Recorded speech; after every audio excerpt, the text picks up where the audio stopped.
Good afternoon and welcome to ASIDE Hot on Active Citizens. Today we dive into conversations shaping Nigerians' image at home and abroad, from bold remarks on the global stage to heated responses from our own icons and the rising battle between activism, censorship and the state power. Now, first story, U.S. President Donald Trump is once again stirring controversy, this time with Nigerians squarely in his crosshairs. During an interview on Fox Radio's Brian Kilmeade show, Trump described Nigeria and its federal government as a disgrace, sparking widespread outrage and debate across social media. Many Nigerians agree that insecurity and governance failures are frustrating, but others insist that Trump's comments are disrespectful, undiplomatic and completely out of line for a president. The remarks have triggered fresh conversations about how Nigeria is viewed globally and whether foreign leaders have crossed the line in their criticism of Africa's largest democracy. Now, before we go into the topic of today, I would like to introduce the beautiful lady I have in the studio in the person of Sharon and Mchuku. Good afternoon, Sharon. Good afternoon. You look good. How are you doing? I'm very well. Yeah, I'm great. I feel some people are saying that I'm looking this like a agile wife or something like that. Alaja, yeah. All right, joining us in the studio this afternoon we have Mr. Pascal Okechukwu Ude. Good afternoon, sir. Yeah, good afternoon. Yeah, well, it's Sharon and me. Yeah, good afternoon. Yeah, same here. You're welcome to the show. Now, before we go into this particular story for today, we remember over the weekend, the IG of police, in the person of EGBETOKUN, he came out to say that we don't arrest, that is the military, or rather the police operatives do not arrest bandits or terrorists, that rather we negotiate with them. So I would want us to start off with this conversation before we go into the business of today. So Mr. Pascal, I'm really going to start with you this afternoon. I want to have your take on that particular statement by the IG of police. All right, thank you very much. Listening to that statement, I felt disappointed because that is a clear definition of double standard. I wouldn't know why the terrorists are to be negotiated with, but some other persons or some other people from some other region will be arrested and probably prosecuted or even charged to court. So it's a clear definition of a double standard. We have what it takes to go all out to these terrorists and do the necessary things. Our armed forces are equipped. All we need to do is to instruct the armed forces, and they'll carry out the work there. So I don't know why you would make such a statement. Okay, and now coming to you, Sharon, I remember, was it 2016, the President Donald Trump came out one time and designated Nigeria as a country of particular concern, and when the president that took over after him, that is was his name, Joe Biden, came on board, he removed that, Barack Obama, he removed that. And then again, we're seeing Trump still designating Nigeria as a country of particular concern. And this time around, he's calling the entire Nigeria a disgrace. So I would want to have your take on that with the IG of police statement. I just think, like we said in the morning, the IG of police, a lot of people thought that it was AI. A lot of people thought that this was fabricated. But to be honest, this is exactly, we can see the video playing, this is exactly what the IG of police came out to say, that they can't arrest them, they can't arrest these bandits because they came out voluntarily for peace talks. And because of that, they can't arrest them. And this has just gotten a whole lot of reactions. People saying, does it mean that when you turn yourself in, maybe you go to the police station, you committed a crime, you turn yourself in, does it mean that you're going to be let to go scot-free just because of that? People coming out to say that, oh, they can't arrest these bandits, but you see, for instance, EFCC or the police raiding people and arresting them. I just think that without the government knowing it, they are causing a greater divide in Nigeria. Now is as though it is the bandits versus Nigerian civilians, and I don't think the Nigerian government wants to appear to be on the side of the bandits that have killed, sorry to correct that, the terrorists that have terrorized and traumatized Nigerians, rather than to be seen on the side of Nigerian citizens. All right, well said. No, coming back to you, Mr. Pascal. Now, the same question I asked Sharon about the U.S. president. It's as if, or it may seem as though, that he has a personal vendetta with Nigerian government, or rather Nigeria in general, and this is more like an opportunity for him to bash Nigeria, and maybe people are saying or claiming that he might actually invade Nigeria, though that is not what he said earlier. He said he is going to intercede with the insecurity in Nigeria. But do you think that there is a political undertone, or maybe he has a vendetta against the present government, or rather Nigeria in general? All right. To the best of my knowledge, I don't think so. If you listen to during his time when he was reading out his manifesto before he became the president, can you hear me? Yes, we can hear you, sir. Okay, so when he was going about with his manifesto, I think he pointed it out crystal clear that he was going to fight against terrorism anywhere in the world. So it's not a beef. He doesn't have anything in particular against Nigeria. He just wants to fight. He's not even fighting Nigeria. He's just particular about the fact that Nigerian government tend to be complacent about terrorism, and people are being killed. Yes, we understand that Muslims are killed alongside, but then we can't deny the fact that there is a Christian genocide. So people are being killed in the far north. So he's just against terrorism, that's all. So it's not a beef between him and Nigeria. It's just his stand towards terrorism. All right, I think Nobel laureate Wole Soyinka is in fact rebuttal to you both claims. He responded swiftly to Trump's claim that he would wipe out Islamic terrorists in Nigeria if given the chance. Now, Soyinka blasted the U.S. president, calling him, and I quote, a madman. Soyinka accused Trump of reckless rhetoric and warned that such language oversimplifies Nigeria's complex security challenges. He argued that foreign military aggression is not the magic solution and could worsen Nigeria's fragile peace. Let's take a look at the video.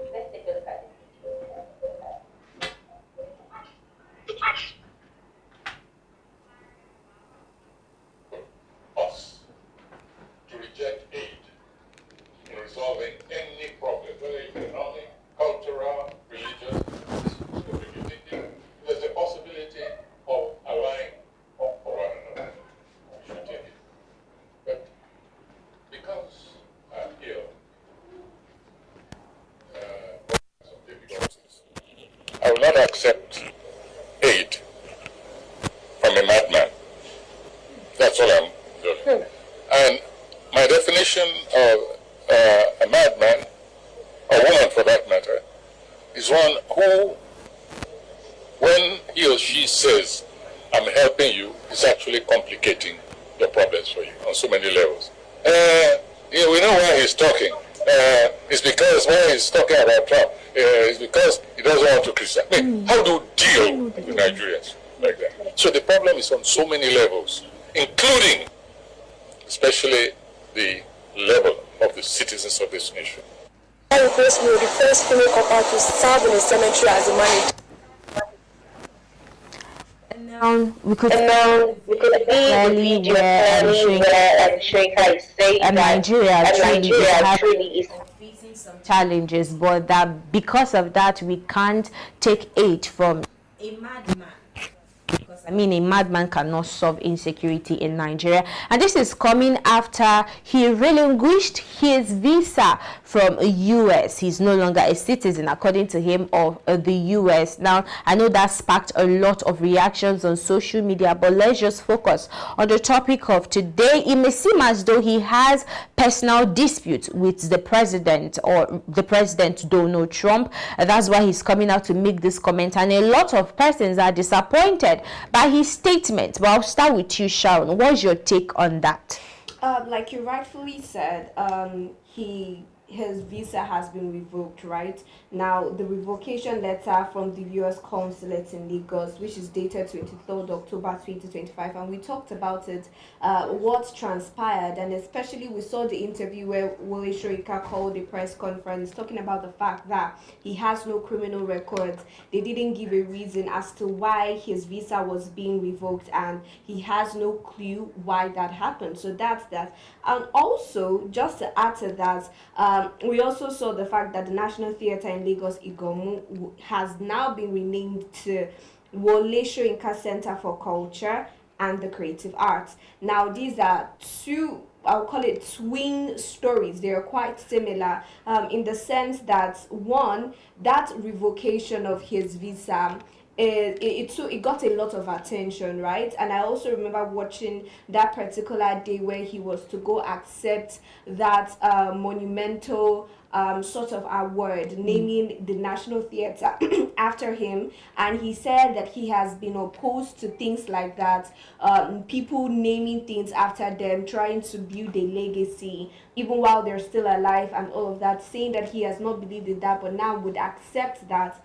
Coming now to say things like this, I just think is giving, like Wole Soyinka said, is like a love-hate relationship, right? He has come out to say that when he received that US letter, the revocation of his visa, that it was like a love letter, right? That was what he called it. And now coming up to refer to Donald Trump indirectly as a madman, I just think it's really low for someone who is a Nobel laureate and someone who we regard as, you know, the epitome of art over here, and has just done really well for himself. I just don't think it just spoke well of him and the reputation that he has built over the years. But that is aside, Wole Soyinka has no political position in Nigeria, although his voice is well appreciated. A lot of people would want to pay attention to him, but I just don't think, you know, I just think he's fueling the matter even more. Okay, now talking about fueling the matter or more outrage even the more, I just want to ask you this question, Mr. Pascal. Do you think that Soyinka's belief in Trump's strategy could actually destabilize Nigeria, that is intervening in the insecurity and genocide attack in Nigeria, or do you think that it would actually solve the problem? So I just want to get your general take on his statement.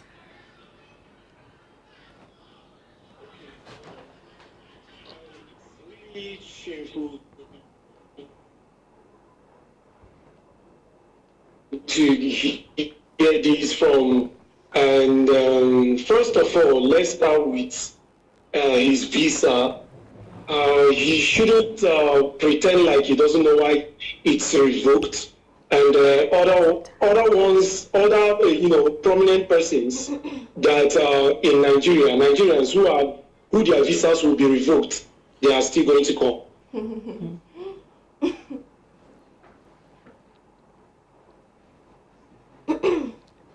Okay.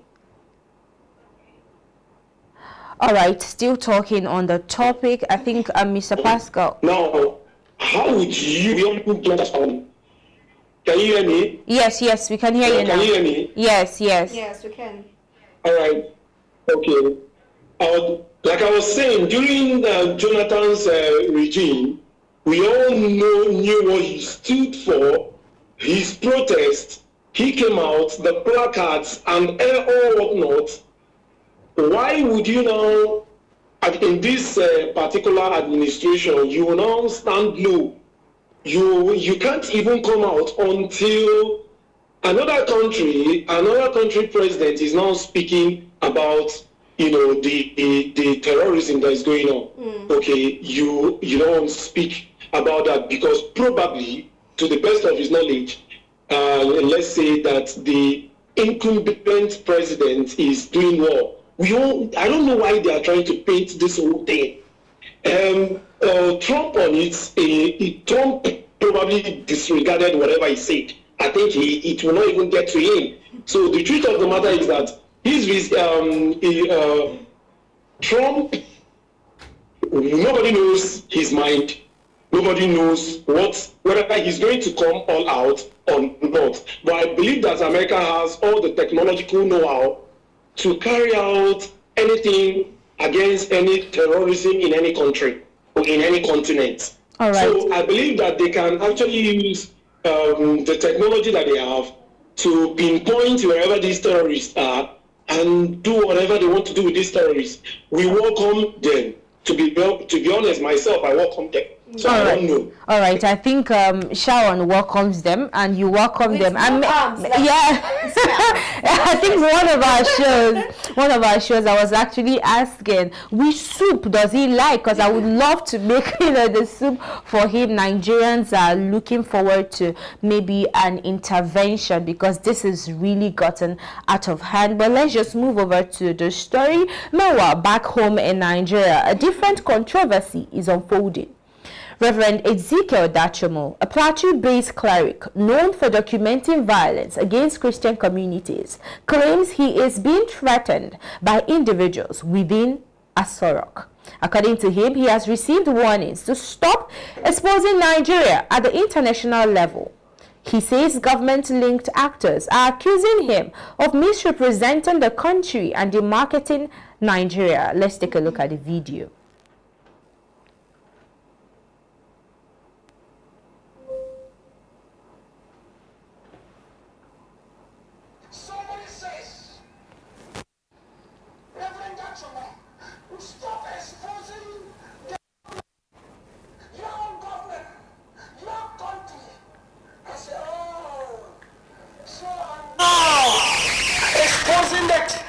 My government, in which they are watching me right inside Asoro on social media. Then I say, what of me? That the same government expose us to Fulani killings by refusing to stop Fulani from killing us. They came out publicly and say there's no genocide on Christians. That is another exposed war. Shekumi, the son of Lekumi, that used to go and bargain with terrorists. We came out and said all the corpses that we buried is a lie, it's only coffin. I've named his name. He must appear in the International Criminal Court of the world to come and testify. I command the grave by the power of Jesus to release her anger, to hold down Shekumi wherever he is. He will never know peace. Well, such a cleric, you could see that he's speaking directly from the depths of his heart. He's deeply pained, just like every Nigerian.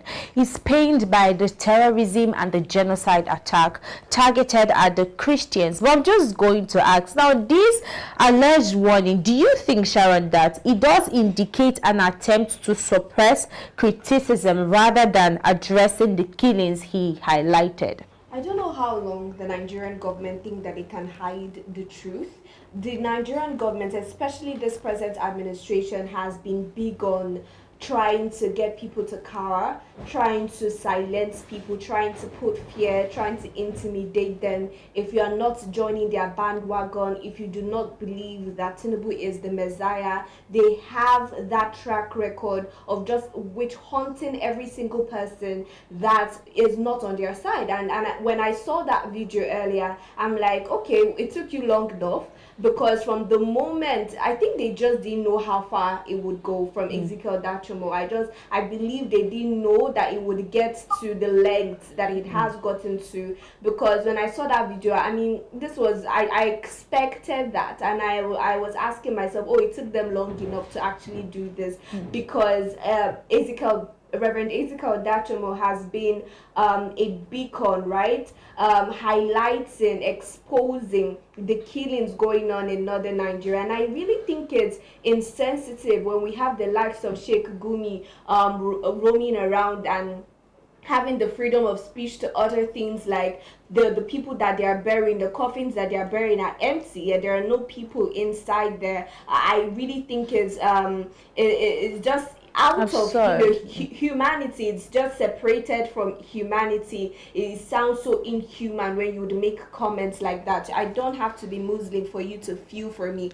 As long as I'm a human being, I believe that counts for a lot. And seeing this threat to Reverend Ezekiel Dachomo, I just think it's in line with what we know about the Nigerian government. I don't think major Nigerians are even surprised with Sheikh Gumi's comments, because he has literally come out in the public to state that these are his sons. So what do you do with your sons? You protect them, you shield them against any attack. But still talking on the topic, I'm coming to you right now, Mr.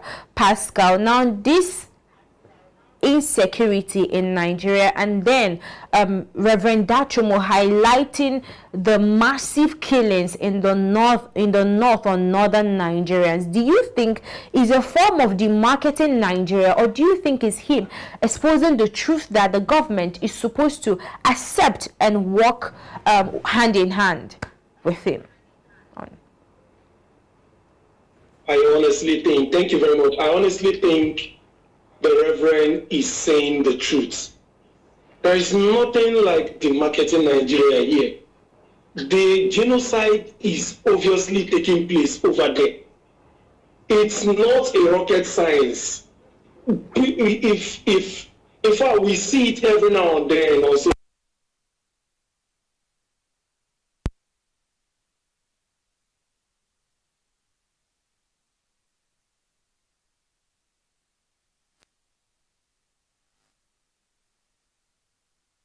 This problem of trying to digest the truth.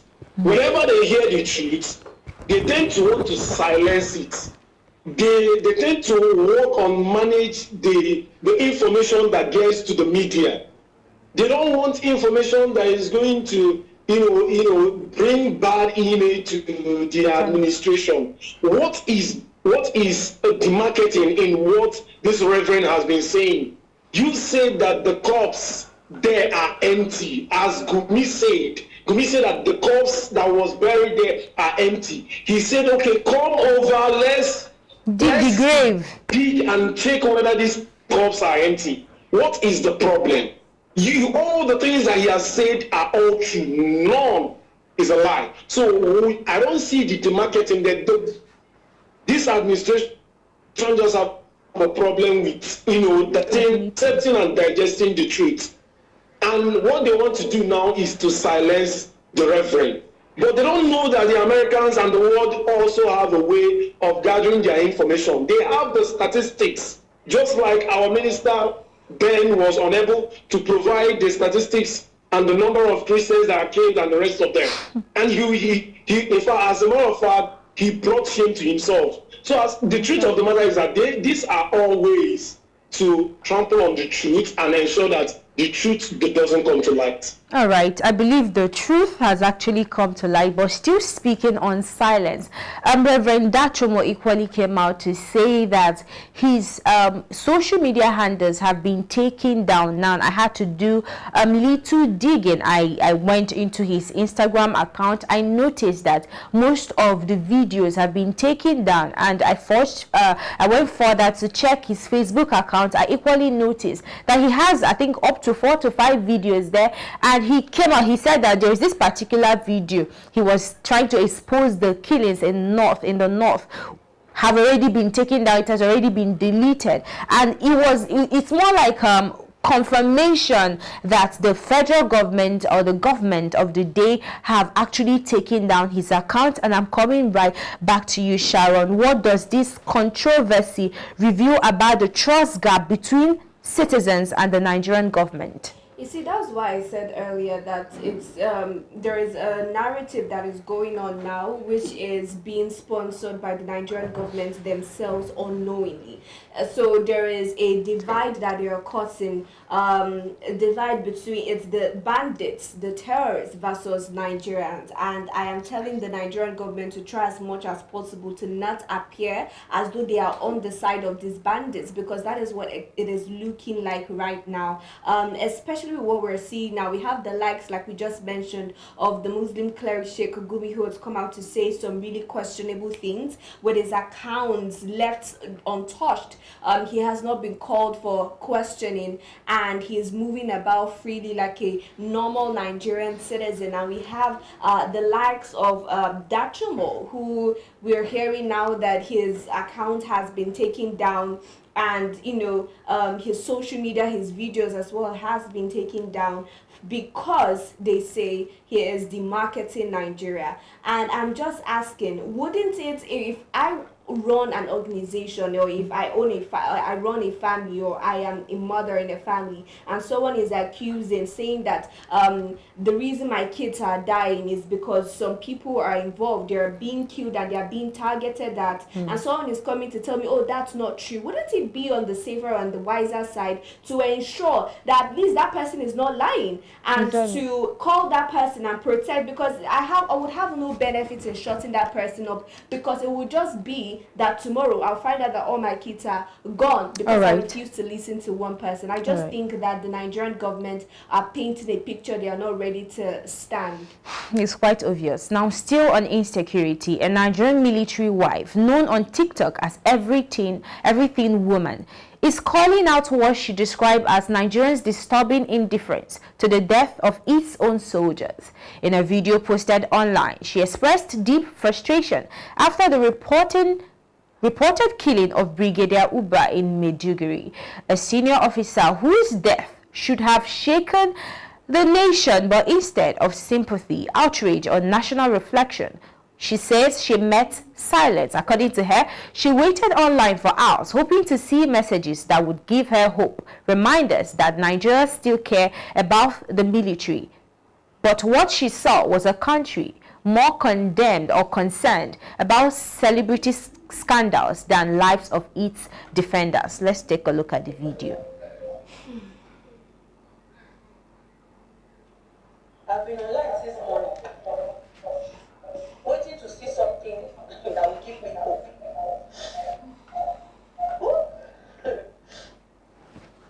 So tell me why till now everywhere just quiet like a chicken die. The younger me remember that back in those days, if a soldier, or I mean any soldier, even if not private, even if not army trainee, falls, community they close, states go close. Because 10,000 men go bury that soldier. You go escort and go on. Oh, seriously? They will lose a big jail, and the whole nation is quiet like nothing happened. Even military wives are quiet. You will keep quiet, it will concern you. Our government is quiet. As a country, how do we lose guard to this point when they will kill Bridget and nothing happened? When I saw that man sitting out there like a thief, I begin to ask myself, what is the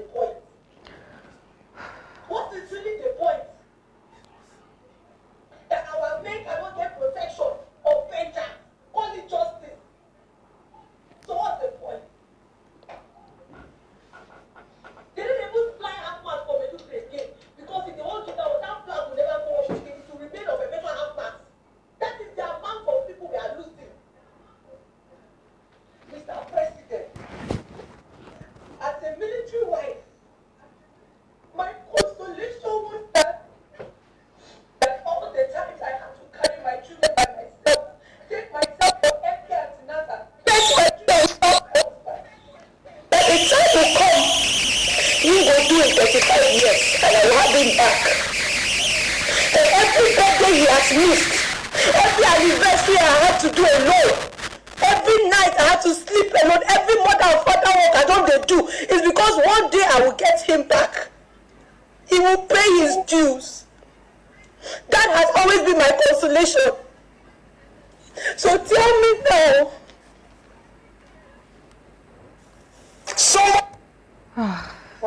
This is so sad. It's as if Nigerians and the Nigerian government in particular has forgotten what it means to honor a fallen hero, especially those that hold, high ranks in the society. And I'm going to start with you, Mr. Pascal. You saw how sad, disheartened this woman, this military wife feels. I could literally feel the heaviness in her heart. Imagine going for antenatals during all the pregnancy processes, your husband not being there, and you having the hope that after 35 years that your husband might have paid his dues, that he will come back to the family. And some people are meeting their untimely death, and nothing, no honor, nothing at all, no packages for this particular military men or their families. Let me get your take on that. Do you think the government is not doing enough to honor the death of brigadiers or military men in Nigeria?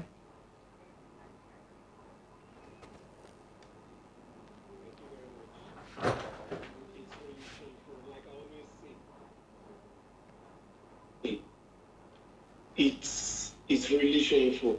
You talk about respect for the military.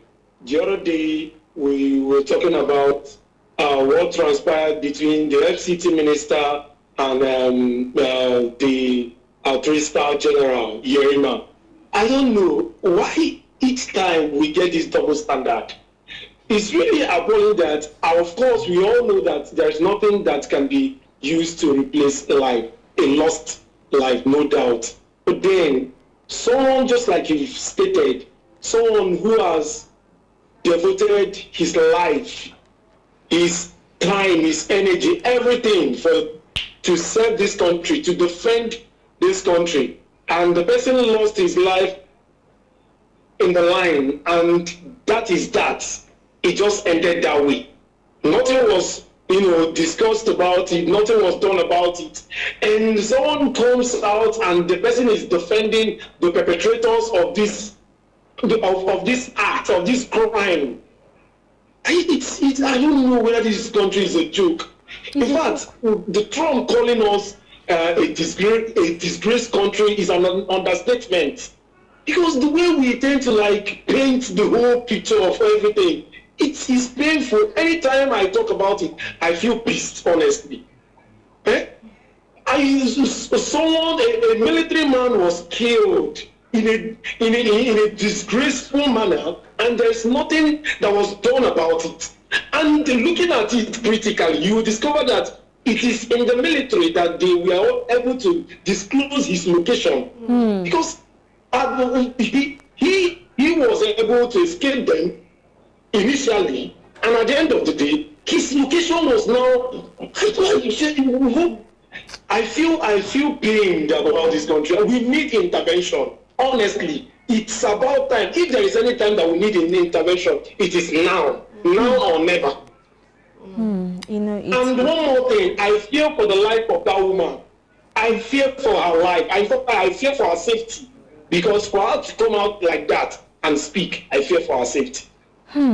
I believe God is watching over her, and Nigerians are solidly behind her. But coming to you, Sharon, I just want you to summarize everything in a minute. Do you think Nigerians and the Nigerian government are truly aware of the sacrifices made by these soldiers and their families? I want to say something, right? The Nigerian government, they are not done protecting lives, people that are still alive. Now, it is from what you do with people that are alive, that is how you know how you're going to treat the dead, right? You look at the US and how the military are revered, how they are treated, not just them but their family members. And what this woman said is true, right? The honor they are supposed to give to this military personnel. But what do you expect? Can you really expect that much from a government that does not care about the living to care about the dead? It is really, I think it is obvious at this point, it is blatantly obvious that the Nigerian government will rather spend its resources on shutting people up than on just exposing the truth. It means that they have a huge role that they are playing with a lot that is going on, and I just think it is a sad time to be in Nigeria. To be honest, it is a sad time to be in Nigeria. Now, thank you, Mr. Pascal, for lending your voice to maybe cause of change in Nigeria, and thank you to Sharon. Thank you for always doing this with me. It's quite sad that we get to witness heroes fall. They say not all heroes wear cape, but I think these particular heroes that we've been witnessing, their death of recent were capes, and it's sad that we are not able to honor them or give them the reverence that they actually desire or they actually deserve. It's quite a sad situation, but I believe that the international body says our local institutions, our government is complicit and complacent to what is going on in Nigeria. Maybe since they've already seen what's going on, they could actually intervene to stop this mass killing in Nigeria, because it's really getting out of hand. But this is where we're going to call it a wrap on As It Dey Hot today. Now, this message is going out to you watching. In a world filled with noise, every voice matters, but so does the truth, integrity, and accountability. Nigeria's stories continues to unfold, shaped by those who speak, those who challenge, and those who demand better. Thank you for staying informed. Remember, awareness is the first step toward change. I am Ifoma Oji. Stay with us on Active Citizens as the discussions continues in the evening. Stay safe.